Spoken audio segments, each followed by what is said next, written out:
Well, it's that time again. Time to look into the crystal ball and see what the future might hold, this time for 2026. As we go through the 2026 forecast, let's start with inflation. We see that as we look at the Fed's favorite measure of inflation, headline personal consumption expenditure was 2.8%, but the core was also 2.8%. And that's really what the Fed focuses on.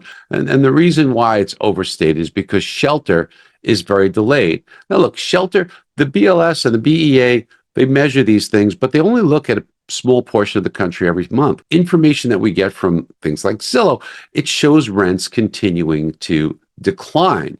But just this also hasn't been caught up in the numbers that are being reflected. We see these numbers coming down. And as I mentioned, shelter is the biggest weighting, but it's also even more of a large weighting in the consumer price index. And the consumer price index, which shows that headline inflation is 2.7 and core is 2.6. Boy, look at the weighting on shelter. It makes up more than a third of the core. More than the third of the headline. And boy, almost half of the core weighting on the CPI level. So it's so important, and it is heading lower.